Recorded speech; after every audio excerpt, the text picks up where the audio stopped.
Sí, nosaltres portem un tema, proposem un tema, no? Perquè amb les sessions poquetes que tenim doncs volem aprofitar al màxim. Llavors posem un tema, que és un punt de partida per tots trobar-nos i per emmarcar la situació, però d'aquí sempre hi ha improvisació, ens anem per les rames, el tema es va modificant, es va transformant. Sí, en aquest cas era una notícia real d'un soroll i uns veïns que es peleaven perquè al pati de l'escola del seu barri feien molt de soroll i els veïns no volien aquest soroll i a partir d'aquesta anècdota, podríem dir, hem tirat del fil i sí que això obre sensibilitats, la seva sensibilitat i el seu imaginari i a partir d'ahir nosaltres ens adaptem, total. Sí.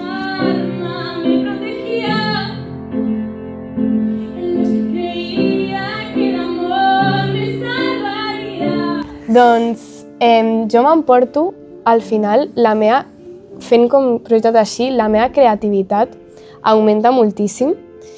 En plan, el que a mi, per exemple, a mi em van proposar que busqués una cançó que tingués a veure amb el tema. I buscant i buscant no trobava res i és com que la meva ment va dir i per què no, si és una creació que estem fent tots nosaltres, per què no creo jo aquesta cançó també, aquesta lletra? I això m'està com, no sé, jo crec que és una cosa que t'ajuda molt com a imaginar-te i a augmentar la teva creativitat.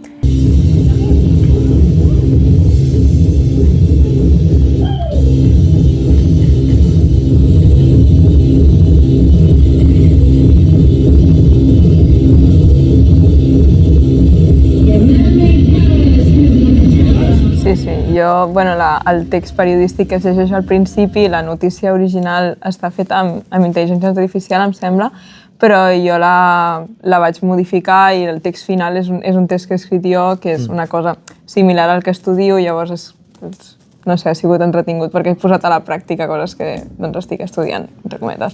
Desde mi sexto piso, miro hacia abajo y veo el patio rojo y el patio azul, llenos de niños, corriendo, riendo, gritando sin miedo. Y pienso que ojalá el mundo entendiera lo importante que es ese río. Jo crec que m'emporto el fet d'haver pogut expressar-nos amb tanta llibertat i com perdre una mica la por, potser perquè quan ens donen l'oportunitat de crear el que nosaltres vulguem sense posar-nos límits, jo crec que també trobem com espai per fer coses que potser mai havíem fet, no?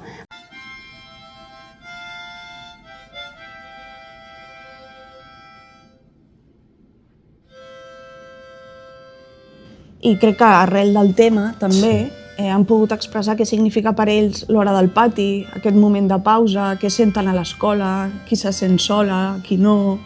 Llavors aquí han començat a treure un món interior que inclús companys i companyes no sabien, entre elles.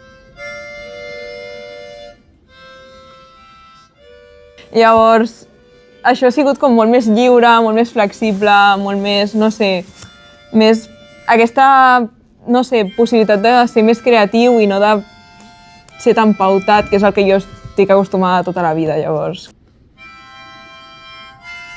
I jo crec que m'emporto la pelea d'espades.